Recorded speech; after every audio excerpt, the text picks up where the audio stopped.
Hello everyone, this is SpringNectar TV's TeenTalk. My name is Kevin Savari and today I'm going to be interviewing Namrata Manikandan from Los Angeles. Hi Namrata. Hi Kevin, thank you so much for inviting me today to be on SpringNectar TV's Teen Talk. Namrata, tell us a little bit about yourself.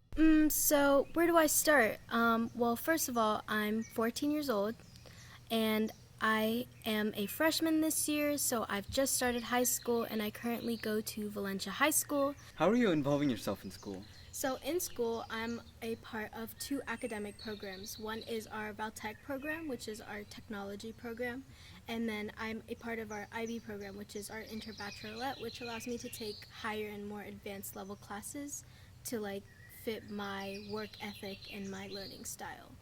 And it helps me a lot because I can use those for college, and it just helps me later on in life as well. So it's really fun. I get to take classes that I choose by myself, and so that's why I decided to do both of those programs. And then something else that I'm involved with is choir at our school. Okay. And so our choir program has 5 different levels, and it's kind of based on each year. She kind of auditions you and gets to choose which choir you get to place in, and it's really cool to be involved in a group full of people that love doing the same thing that you love to do. That's very cool. Yeah. I love being in that choir. I've been in it for almost 3 years now, so it's an amazing experience. And then I'm also involved in 2 clubs in school. One is our Book Smart Tutoring, which is where we take 5th grade kids from Golden Elementary, and we just tutor them in reading and math. Wow. Okay. So whatever they need help on, we're there to guide them and support them through their learning. And the other foundation or club that I'm a part of is our VHS, or Valencia High School Raise Humane Foundation. And in that, we're able to give back to our community by helping out at hospitals, homeless shelters, dog shelters even. I remember one of our tasks this year were to make dog toys for our dogs, and it was just so nice being able to give back to not even just people, but just animals, it's so nice seeing that smile on their faces when they get to play with those things. So it's a really nice feeling to be involved with clubs like that. So yeah, that's very cool. So you told us about your school life. Now tell me a little bit about your hobbies and extracurricular activities and what you like to do in your free time, basically. So outside of school, I continue to explore in my musical talent, and that's something that I've loved since I was younger, very small. I think it was 3 when I started finding my love for music. And from the age of 5, I've been learning Indian classical or Carnatic music from Dr. Muralikrishnan. She's been an amazing teacher throughout my years, and I don't think I'd be here today without her. Some other things within music that I've done, even in school, I've done some instruments. Like I told you, I was doing choir in school, and in elementary school, I know I learned violin for 3 years, which isn't too much, but it's still something, you get that experience with that instrument in school. And then outside of school, I am currently learning piano, and then I'm actually self-taught in the acoustic guitar, and I've been learning how to do more on my own. I took bass for a couple of months, the bass guitar, and I'm planning to go back to it really soon, actually, because it's something that I think it's just a beautiful instrument overall. It's something that just holds a song together. Right. But other than those instruments, I think the main thing that I focus on is my voice. I love singing. It's my everything, honestly, at this point. And it's just something that I look forward to doing every day. And so along with Indian classical music, I also do focus on my Western music. And then I love singing, even if it's just karaoke, but sometimes, and more recently, I've been more into writing my own songs and doing my own instrumentation and things like that. But music is the main thing that I do outside of school. I don't currently really do any sports or anything like that. Okay. So on the topic of music, you said that you do Carnatic music, and I've seen you perform around community events and other events like that. So tell us a little bit more about that.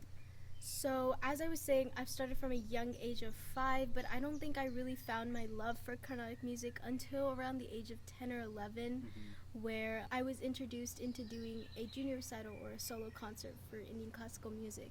Cool. And I put in many hours and days and months and weeks of work into that, and it all paid off. It was a lot of struggle, and I think that it was just really eye-opening for me because it allowed me to truly understand that music isn't just one thing. It's so much more than just that one thing. And I feel like it used to be really closed-minded and just be like pop music, pop music, pop music, because that's like mainstream music nowadays. Right. But as I started growing older and more recently, and even like from that age of like 12-ish, when I started completing my junior recital, I started to learn that there's so much more. Like, I can incorporate so many different types of music into like one thing and just make my own sound. And I think that's just so cool. And I think with Carnatic music, it's just given me that opportunity to just perform and grow in front of people. And I just think that's a really cool experience. That is very awesome that you took the effort to move on from just pop music into other types of music, and it's really good that you're writing your own music and composing it too now. Yeah. So you mentioned you did a solo concert and the struggles you went through to like put out like a really good concert. Would you mind sharing us a little bit more about it? Yeah, so I actually started my junior recital at the age of 11, I believe, and I started in 2018. It was such a hard thing to start at first, I believe. It was just something that I wasn't used to, and being able to put in those hours and of practice into that was something that I was really struggling with. But I think as time went on, Dr. Muralikrishnan, she really helped me hone in my craft and just give me so much insight as to how to grow as a musician within this specific path. And I'm so grateful for that. She gave me so much love and affection during our time together, and I think that's something that's so important, like a student-teacher bond, that bond that we had and we grew. It just helped me even more with just overall giving such an amazing concert that day. I think she truly prepared me for one of the best nights of my entire life. And there were times where I struggled. I know there were times where I even ended up crying because I couldn't get something, and it's like I think about it now and I'm like, those were such big learning moments for me, and I think they do shape who I am today, and like truly they shape like how much hard work I put into something. I believe that I'm like somebody who, when they want something, I go for it now. I'm not one to just stand behind the scenes, and I think that experience is just so eye-opening to everything around me, and I'm so very grateful for that experience. So also during this concert preparation, I was doing something called Kapalbhati. And during this Kapalbhati, we basically train the mind and the body to incorporate and push through these struggles with our voice and these mental barriers that we have. And so to do that, we'd usually wake up around 5 or 5:30 in the morning. It was a struggle at first, but I remember just like it all paying off. I was like, in my mind, I was like, oh, okay, this is all gonna pay off soon. Like, you just gotta keep pushing through. And some days I'd be like, oh, why do I have to wake up like this? But it's like an experience, and I'm glad I got to do it. But with this Kapalbhati, we had to wake up in the morning. We'd warm up our voices through vocal exercises and laps around the tennis court. It was hard because it's a lot of endurance training, and especially when you're a singer like me, I don't like working out a lot, so that was a little bit of a struggle. But like it truly helped me, it helped build up my lungs and how long I could hold a note for, and that was just so cool to see that progress that I had with the Kapalbhati and just doing all the yoga and the exercises that she gave us and things like that. So it was truly an amazing experience to just grow and watch myself grow in front of other people. So also in your resume, I read that you went around to these fine venues all around the world. Can you tell us a little bit more about that? Yeah, sure. So with Dr. Muralikrishnan and the SpringNectar Academy, I was able to perform Carnatic music in such big halls such as the Walt Disney Concert Hall in Los Angeles, the Carnegie Hall in New York, and even the Sydney Opera House in Sydney, Australia.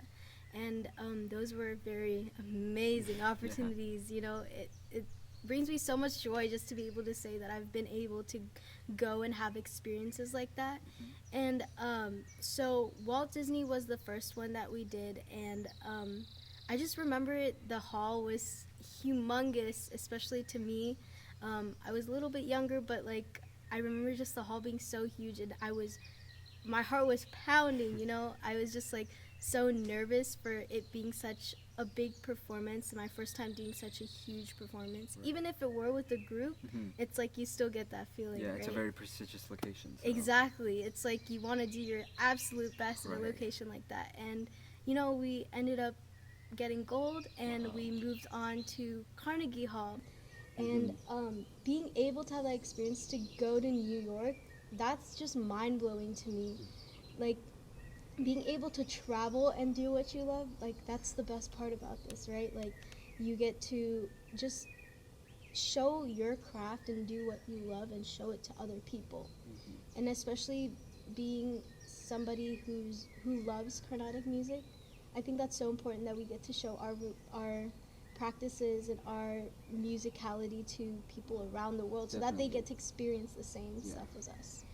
After Carnegie Hall in New York, we actually won gold there as well. And after we won gold at the Carnegie Hall in New York, we were invited to Australia, Sydney, Australia, to perform in the Sydney Opera House.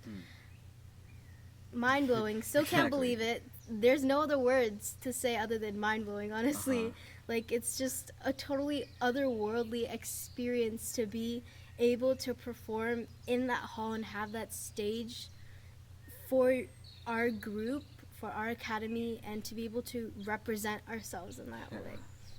And I just remember that day we also won gold, and 3 for 3. 3 for 3, exactly. 3 for 3. It was crazy.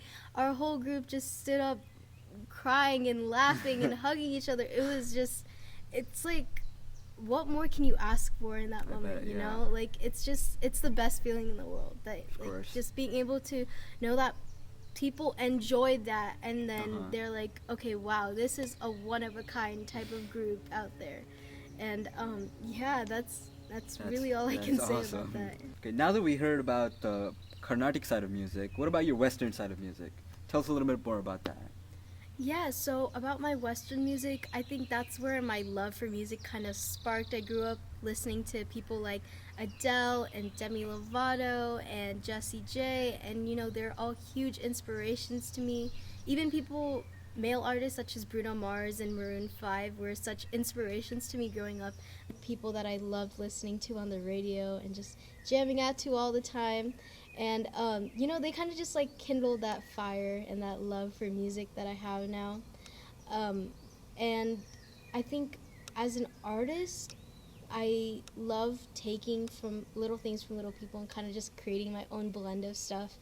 And I think it really shows, and it's really prominent in the music that I love to write and sing.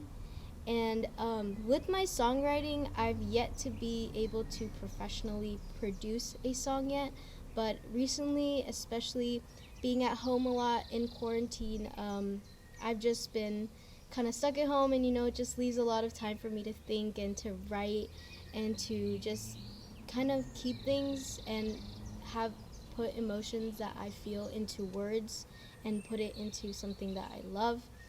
And I think that's so amazing because it's a way for me to let go of myself in a way. It's a way for me to show people my vulnerability. Right. And I love it. And I have a coach with Western music on and off a little bit, but Jessica Cabral-Machado, she's helped me a lot through my musicality as well.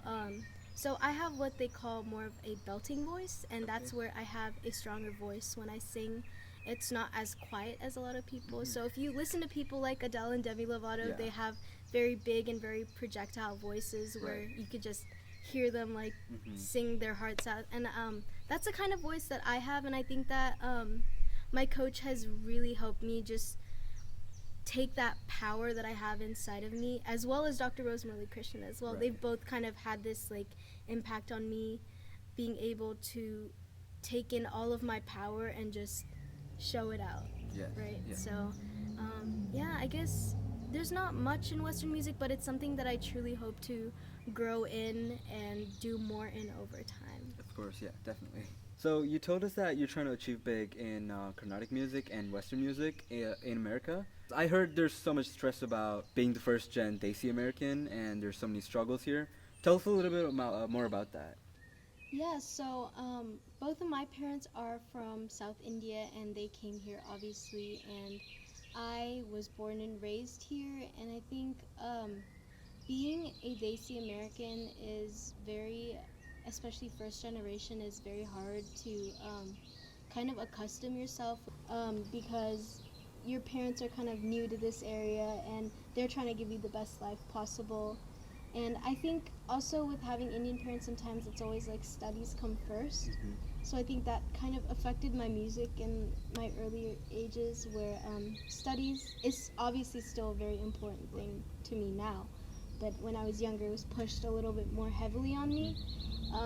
And so, like, I think with time, my parents have grown to accustom to that music is really what I love to do, and they're so supportive about it, and they love me and they push me to do the best that I can in both my studies as well as my music. That's good. And I think I'm really grateful and I'm really lucky to have parents like that.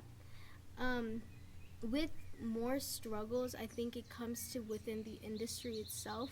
Being a South Asian and especially a person of color in the United States, it's hard to make it in a lot of different industries. But you don't see a lot of South Asian or Indian representation in general within the music industry, and I'm hoping that I can be one of those people that are able to break through those barriers. Of course. So now you're in high school, you're beginning high school, but what are your plans for the future after high school? Well, I haven't given it too much thought yet, but obviously I have little bits and parts that I have in my mind. First off, I do plan on doing a double major or a major and a minor in college. I would be majoring in business and then music. So obviously the music industry is a very hard industry to get into. Yeah. It's very complicated and there's a lot of things involved with that. And so, you know, it's always good to have a backup plan. I don't think it's necessarily about me not believing myself or anything. It's just that it's a very, very complicated industry to get into. Right. And so because of that, I do have a backup plan because, you know, you always need one Things of those. go wrong all the time. Yeah. And so if I don't end up making it in the music industry completely, I do plan on being still in there a little bit. Like, if I take business, I would love to be able to do like business management and just work with other people in bringing their talent into the music industry. Okay, yeah. So music is something that I'm really passionate about, and if I hear people that are very deserving of that chance as well, I want to be able to give that to them. Right. I think being in business and marketing as well as management would really help with me still being involved with things that I love to do. And so I haven't really planned out like what colleges yet. I don't think I'm quite there yet. Yeah. I have a while to go before I Yeah. get there, but slowly but surely I have to start planning out for my future a little bit more, but those are some basic plans that I have for right now. That's good. But you know, it could always change at any time too. Right. So in the past year, COVID has shut down the entire world, and it has even shut down our schools and everything that we do every day. So how are you getting through that, and how did you get through it before? Well, the first 2 weeks I was just really happy about it. Obviously, all of the students in schools were like, yay, 2 weeks off, we get a month's worth of spring break. And then obviously we come to find out that we're not going back to school for the rest of the year. And at first it kind of took a toll on me because I was like, wow, this is a really weird way to be leaving middle school and being introduced to high school. And I think that was something that I was just kind of like, it was kind of hard to come to terms with at first. But I think over time, I was just kind of like, okay, like, we've been in this for a couple of months now. You're not going back to school for a while. It's just something that I have to get used to. At the end of the school year, like for 8th grade, it was actually pretty easy because there wasn't a lot to do in our classes. They didn't really do the end of year tests like we usually would. So it was just kind of like, oh, this is like easy, like we're gonna like Right. cruise by, right? Yeah.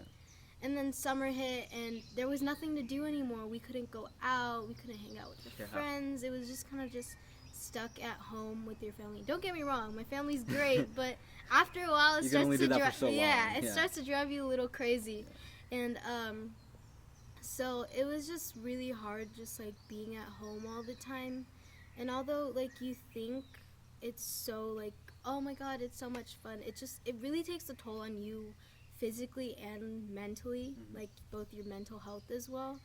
It's just something that we weren't really prepared for, like at Yeah, I don't all, think I feel anyone like. was. And it's really weird to see how much quarantine and being in lockdown has changed people and has changed our way of life and stuff like that. But entering into high school was very, very difficult at first. It was just something that I wasn't used to, having to go to classes and mostly just being on a computer for like over 8 hours a day.